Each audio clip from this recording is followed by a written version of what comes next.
Assalamualaikum warahmatullahi wabarakatuh teman-teman. Apa kabar teman-teman hari ini? Semoga teman-teman selalu diberikan kesehatan dan selalu dilindungi oleh Allah. Alhamdulillah teman-teman, hari ini kita dapat berjumpa kembali dalam sentra bahasa. Tema yang kita bahas masih tentang ciptaan Allah dengan subtema manusia dan topiknya adalah hak dan kewajiban. Teman-teman tahu tidak apa itu hak dan kewajiban? Nah, hak adalah segala sesuatu yang harus didapatkan oleh setiap orang yang telah ada sejak lahir, bahkan sebelum lahir. Sedangkan kewajiban adalah sesuatu yang wajib dilaksanakan, keharusan, suatu hal yang harus dilaksanakan ya teman-teman. Ya, jadi itu perbedaannya. Kalau hak itu segala sesuatu yang harus kita dapat, kalau kewajiban segala sesuatu yang harus kita laksanakan atau yang harus kita lakukan. Nah, itu ya teman-teman bedanya. Jadi, hak dan kewajiban itu memiliki pengertian yang berbeda. Sekarang kita coba lihat contoh hak dan kewajiban. Ada beberapa hak dan kewajiban ya teman-teman. Yang pertama, hak dan kewajiban sebagai anggota keluarga. Ya, jadi dalam anggota keluarga itu kita memiliki hak dan kewajiban masing-masing, ya. Nah, hak ayah dalam keluarga yaitu contohnya mendapatkan kasih sayang dari anak dan ibu, dihormati oleh anak-anak, mendapatkan dukungan, serta didengarkan arahan dan nasihatnya untuk kebaikan ibu dan anak. Nah, itu tadi contoh-contoh hak ayah dalam keluarga. Lalu selain hak, ayah juga memiliki kewajiban teman-teman. Apa kewajiban dari seorang ayah dalam keluarga? Yaitu mencari nafkah, melindungi anggota keluarga lainnya, menjadi pemimpin keluarga, dan menjadi panutan anggota keluarga lainnya. Nah, itu tadi hak dan kewajiban ayah dalam keluarga ya. Sekarang kita ke hak dan kewajiban ibu dalam keluarga. Nah, ibu juga memiliki hak dan kewajibannya ya teman-teman. Hak ibu dalam keluarga yaitu mendapat kasih sayang dari anak dan ayah, dihormati oleh anak-anak, dan mendapatkan bantuan dari anak saat kesulitan. Lalu kalau kewajiban ibu apa? Nah, kewajiban ibu dalam keluarga yaitu menjadi teladan bagi anak-anaknya, mengurus keperluan anggota keluarga, mengatur rumah agar bersih dan nyaman, dan mendukung ayah dalam hal yang baik. Nah, ini ya teman-teman, hak dan kewajiban ayah dan juga ibu dalam keluarga. Lalu, sebagai anak, kita punya hak dan kewajiban tidak? Ada ya.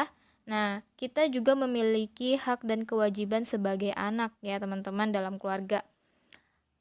Contoh hak anak dalam keluarga yaitu mendapatkan kasih sayang dari orang tua, pendidikan yang layak, memiliki kebebasan belajar, bermain, dan beristirahat, serta mendapatkan kebutuhan pokok yang cukup. Nah, ini contoh hak-hak anak dalam keluarga. Lalu kewajiban kita sebagai anak apa saja? Nah, tentunya yang pertama menyayangi dan menghormati orang tua. Lalu rukun dengan kakak dan adik, serta saling menjaga satu sama lain. Setelah itu, kita juga harus belajar dengan giat ya. Lalu membantu pekerjaan ibu dan ayah di rumah, serta mematuhi nasihat orang tua. Nah, ini hak dan kewajiban anak dalam keluarga ya, teman-teman. Jadi setiap anggota keluarga itu memiliki hak dan kewajibannya masing-masing. Selanjutnya kita ke hak dan kewajiban sebagai warga negara Indonesia. Nah, kita sebagai warga negara Indonesia memiliki hak dan kewajiban juga ya, teman-teman.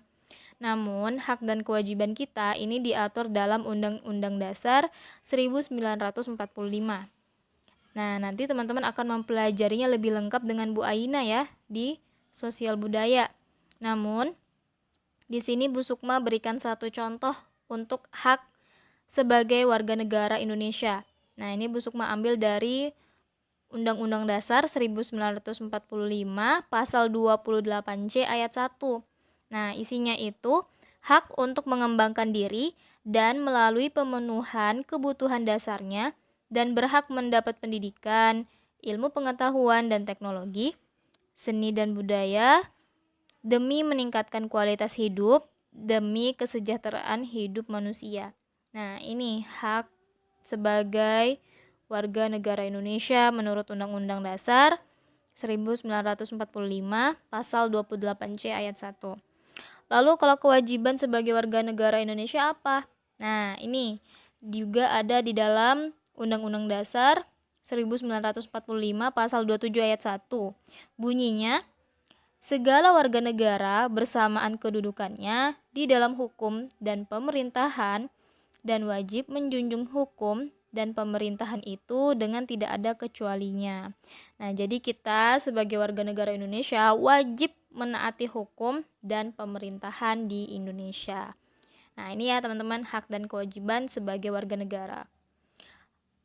Lalu yang terakhir ada hak dan kewajiban sebagai hamba Allah. Nah, teman-teman, khusus untuk hak dan kewajiban sebagai hamba Allah ya, kita sebagai manusia memiliki kewajiban yaitu mengesahkan Allah semata dalam beribadah dan ikhlas karenanya.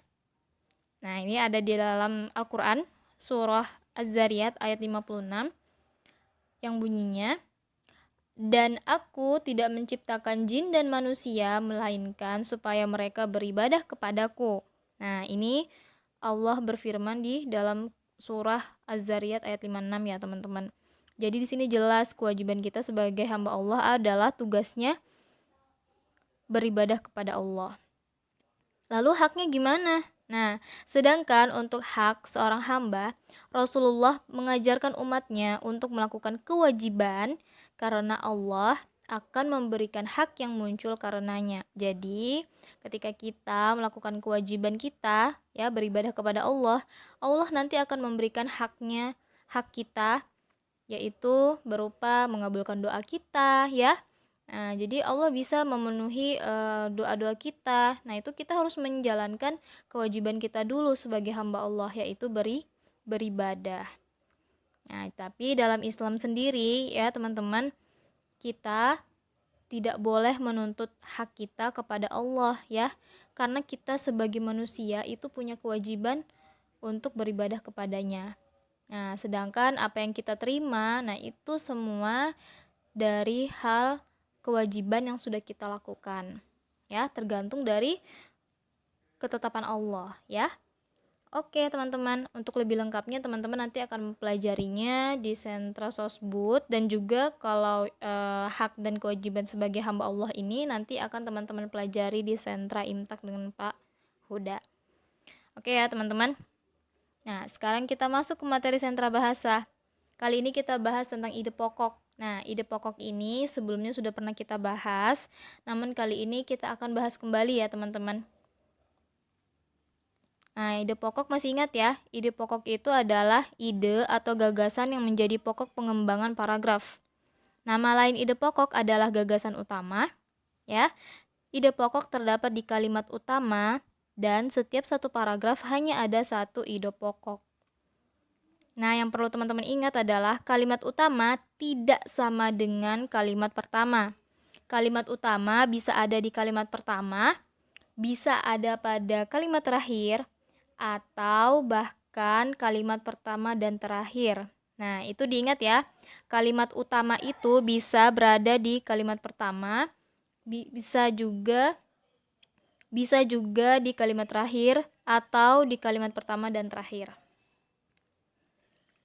Lalu gimana cara menemukan ide pokok? Nah, yang pertama, baca seluruh paragraf dengan cermat, lalu cermati kalimat pertama hingga akhir, baca kalimat demi kalimat sampai kita menemukan ide pokok paragraf. Nah, dalam paragraf ya tadi udah dibahas, ide pokok itu biasanya terletak di awal, di akhir, atau di awal dan di akhir paragraf. Nah, kita juga bisa tandai ide pokok tiap paragraf. Nah, jadi tandai info penting dalam setiap paragraf itu. Nah, itu ya teman-teman, cara menemukan ide pokok. Nah, ini ada contoh bacaan juga, teman-teman bisa lihat. Memasuki musim hujan, terjadi peningkatan curah hujan di beberapa wilayah di Indonesia. Tidak dapat dipungkiri, banjir pun melanda di berbagai tempat. Berbagai faktor penyebab banjir berulang dari tahun ke tahun. Rendahnya kesadaran masyarakat untuk menjaga lingkungan, penebangan liar, pembangunan pemukiman tanpa mengindahkan topografi wilayah merupakan penyebab bencana tersebut. Pendangkalan dan penyempitan badan sungai membuat sungai meluap. Hal ini disebabkan oleh faktor alam. Namun, ada pula ulah manusia yang mempercepat terjadinya hal ini. Menjamurnya rumah di bantaran sungai misalnya. Permasalahan ini sering terjadi di kota yang berpenduduk padat. Nah, di mana ide pokok atau gagasan utama dari paragraf ini? Nah, teman-teman lihat ya, yang Bu Sukma tandai warna merah. Memasuki musim hujan, terjadi peningkatan curah hujan di beberapa wilayah di Indonesia. Nah, tak dapat dipungkiri, banjir pun melanda di berbagai tempat ya teman-teman. Nah, jadi ini merupakan ide pokok dari paragraf ini. Nah, jadi kalau kita tuliskan ulang, pada saat musim hujan, curah hujan meningkat di beberapa wilayah di Indonesia. Sekarang kita lanjut ke tugas ya teman-teman. Tugasnya teman-teman hari ini adalah cari berita ya, cari teks berita sebanyak minimal 2 berita yang berbeda di koran. Nah, teman-teman bisa cari teks berita di dalam koran 2, minimal 2 berita, bebas berita apa saja. Tapi kalau bisa pastikan 2 berita yang teman-teman dapatkan ini beritanya beda ya. Nah, setelah teman-teman dapatkan teks beritanya, teman-teman gunting dan tempel berita tersebut di kertas HVS ya. Teman-teman tempel di kertas HVS. Setelah itu teman-teman tandai mana yang termasuk ide pokoknya. Nah, kalau teman-teman sudah tandai ide pokoknya, teman-teman boleh tuliskan kembali dengan bahasa teman-teman sendiri. Ya, jadi teman-teman silakan tulis dengan bahasa teman-teman sendiri ya.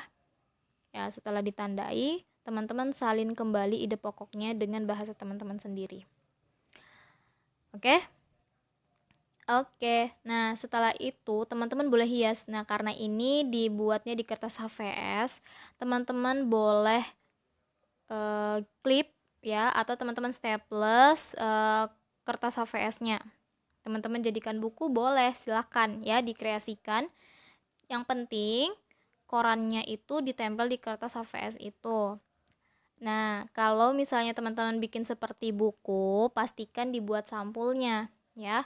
Judulnya nanti teman-teman boleh bebas ya. Atau teman-teman bisa tulis ide pokok dari berita. Nah, teman-teman bisa tulis judulnya seperti itu. Terus teman-teman tulis namanya dan kelasnya ya. Bebas, silakan teman-teman kreasikan untuk hasil karyanya. Yang pasti sesuai dengan arahan dari ibu ya. Teman-teman cari di koran beritanya minimal 2. Lalu teman-teman gunting dan teman-teman tempel di kertas HVS. Setelah itu teman-teman tandai mana ide pokoknya. Oke? Oke. Alhamdulillah ibu rasa cukup untuk materi hari ini. Semoga teman-teman diberikan kemudahan untuk menyelesaikan pekerjaan hari ini. Bu Sukma tutup. Billahi taufiq wal hidayah. Assalamualaikum warahmatullahi wabarakatuh.